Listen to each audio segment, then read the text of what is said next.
حاجی عبدالحبیب رکن شورا بھی ہیں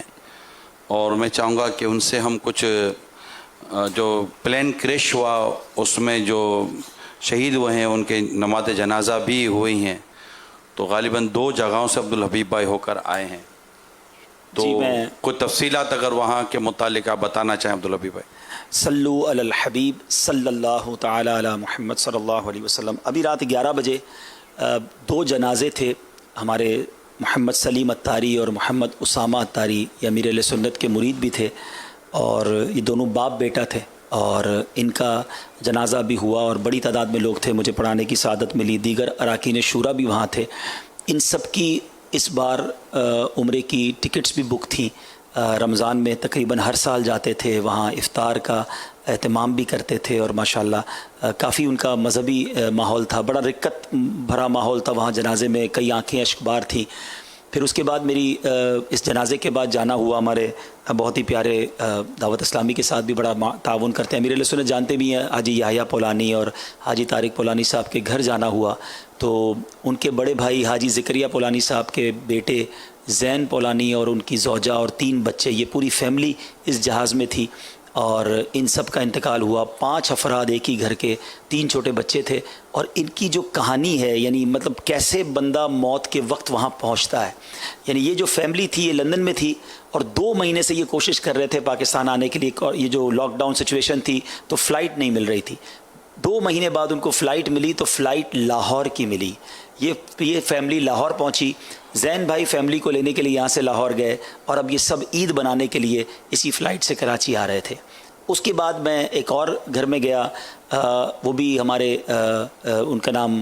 شبیر، غالباً شبیر اتاری تھے، حافظ شبیر، اور ان کا بھی بڑا ہی عجب معاملہ ہوا۔ 15 رمضان تک انہوں نے یہاں پر تراویح پڑھائی، اور تراویح پڑھانے کے بعد وہ امریکہ کے لیے روانہ ہوئے، وہاں ان کی نئی جاب لگی تھی،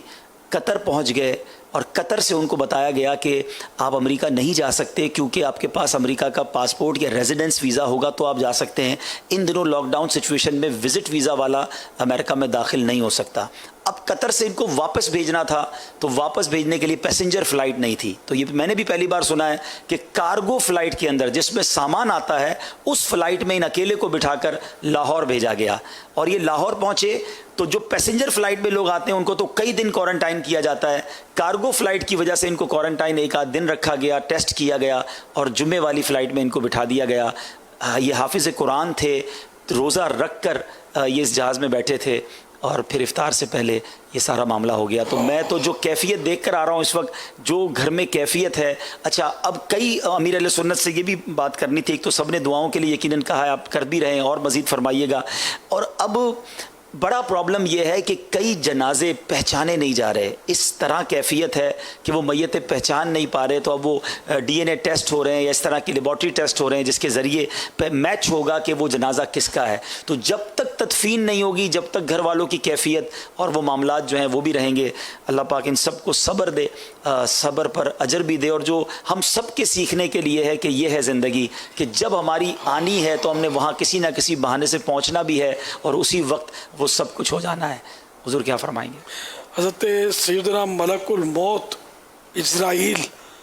علیہ الصلوۃ والسلام حضرت سلیمان علیہ السلام کی بارگاہ میں حاضر تھے، اور ایک شخص کو غور سے دیکھ رہے تھے، تو وہ شخص گھبرایا کہ یہ مجھے کیوں دیکھ رہے ہیں، تو پتہ نہیں تھا یہ ملک الموت ہے، یہ کیوں، اور ان کو اس طرح کیفیت بنی تو انہوں نے حضرت سلیمان علیہ السلام کو فرمایا، عرض کیا کہ حضور آپ ہوا کو حکم دیں مجھے دور ہند میں پہنچا دے، ہند۔ تو حضرت سلیمان علیہ السلام نے ہند میں اس کو ہوا کو حکم دیا، ہند میں ہوا نے پہنچا دیا۔ پھر ملک الموت علیہ السلام وہاں سے تشریف لے گئے، جب دوبارہ